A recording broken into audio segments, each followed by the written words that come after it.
प्रिय विद्यार्थियों, मैं सनेवता देवी सहायक आचार्य राजकीय विधि महाविद्यालय कोटा से और आप सभी का राजकीय विधि महाविद्यालय कोटा के YouTube चैनल में हार्दिक स्वागत एवं अभिनंदन और सभी शुभकामनाओं के साथ शुरू करते हैं पर्यावरण विधि में। आज का टॉपिक अंतर्राष्ट्रीय पर्यावरण समझौते हैं। मतलब पर्यावरण से संबंधित कौन कौन से सम्मेलन किए गए थे, क्या क्या इंटरनेशनल पर क्या क्या प्रयास किए गए थे पर्यावरण को बचाने के लिए, पर्यावरण से संबंधित प्रोविज़न संविधान में जोड़ने के लिए और पर्यावरण से संबंधित जो भी कानून वगैरह है उसके लिए क्या क्या अंतर्राष्ट्रीय स्तर पर क्या क्या प्रयास किए गए थे, ये आज का टॉपिक है। और ये जो आपके वैसे सेमेस्टर के लिए तो है ही है, बाकी कंपटीशन एग्ज़ाम के लिए बहुत ही इम्पोर्टेंट है और इससे खूब क्वेश्चन पूछे जाते हैं।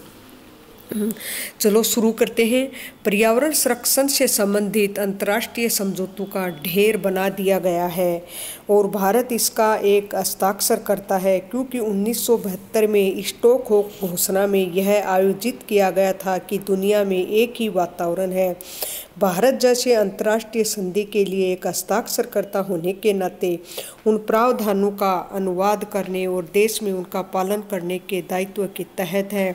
यह भारतीय संविधान के अनुच्छेद 51C में यह स्पष्ट रूप से कहा गया है कि राज्य अंतर्राष्ट्रीय कानून और संधियों के दायित्व के लिए सम्मान बढ़ाएगा।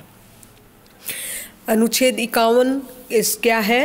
ये नीति निर्देशक तत्वों के अंतर्गत दिया गया है। ये तो अंतर्राष्ट्रीय स्तर पर जो समझौते किए गए थे, जो सम्मेलन किए गए थे, तो उसका पर्यावरण प्रथम सम्मेलन था 1972 में स्टॉकहोम सम्मेलन, जो कि स्वीडन में किया गया था। 3 जून से 15 जून के बीच किया गया था और यह मतलब इसको प्रथम प्रयास भी कहा जाता है पर्यावरण के लिए। यह मैग्ना कार्टा भी कहा जाता है और इसमें 26 सिद्धांत भी प्रतिपादन किए गए थे और इससे मतलब कि किस प्रकार पर्यावरण को बचाया जाए, क्या प्रयास किया जाए, बढ़ती जनसंख्या को देखते हुए, प्रदूषण को देखते हुए पर्यावरण के लिए यह एक बहुत बड़ा कदम था। और भारत इसमें लगभग 119 देशों ने भाग लिया था और भारत ने भी इसमें भाग लिया था। तो ये मतलब सबसे बड़ा था, इसमें 26 सिद्धांत पारित किए गए थे। ठीक है, फिर आगे चलते हैं। पर्यावरण की रक्षा के लिए एक और आवश्यक प्रावधान संविधान का अनुच्छेद 253 है, जो हमारे देश की संसद को कानून बनाने के लिए अधिकार देता है, जो किसी भी देश या देशों के साथ हस्ताक्षरित किसी भी समझौते सम्मेलन को लागू करने के लिए पूरे देश के किसी भी क्षेत्र पर लागू हो सकता है। जैसे कि पिछले टॉपिक में भी अपन ने पढ़ा था कि आर्टिकल 253 के तहत, इससे पहले अपन ने पढ़ा था कि कई सूची 3 प्रकार की होती हैं, संघ सूची, राज्य सूची, समवर्ती सूची, कौन कौन सा कानून बनाते हैं। तो अपन जो ये संघ सूची पर तो केंद्र सरकार कानून बनाती है, राज्य सूची पर राज्य सरकार कानून बनाती है। जो समवर्ती सूची है तीसरा, इस पर केंद्र और राज्य सरकार दोनों मिलकर कानून बनाती हैं। इससे संबंधित संविधान में जो भी प्रोविज़न है आर्टिकल 245, 246, 247 में दिए गए हैं।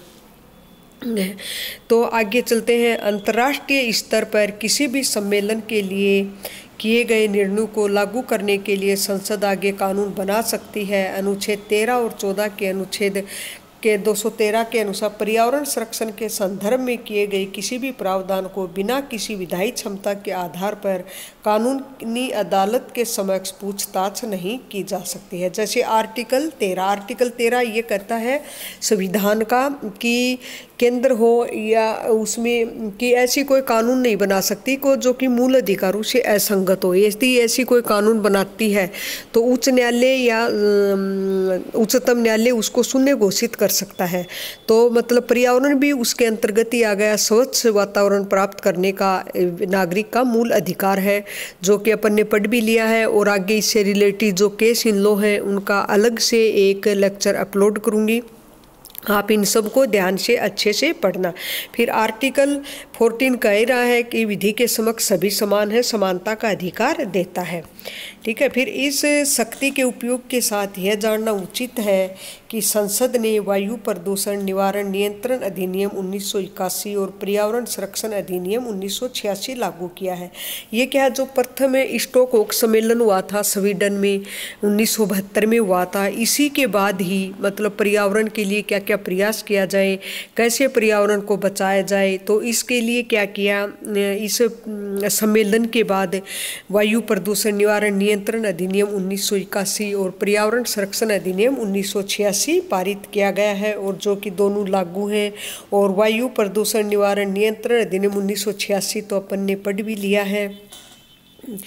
यह इन कार्यों की प्रस्तावना में यह स्पष्ट रूप से कहा गया है कि इनका उद्देश्य वर्ष 1972 में स्टॉकहोम में आयोजित मानव पर्यावरण पर संयुक्त राष्ट्र सम्मेलन में लिए गए निर्णयों को लागू करना है।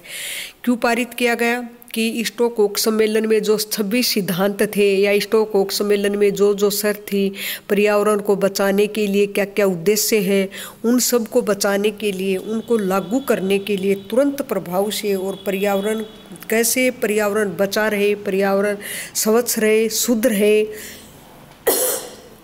इन सभी प्रयासों के लिए ही ये दोनों एक्ट लागू किए गए थे। और किस प्रकार से जो सम्मेलन में जो भी समझौते हुए थे, जो भी सम्मेलन हुआ था, अंतर्राष्ट्रीय प्रयास हुआ था, उनको लागू करना और उनका पालन करना और पर्यावरण को स्वस्थ व सुरक्षित रखने के लिए ही दोनों एक्ट लागू किए गए थे।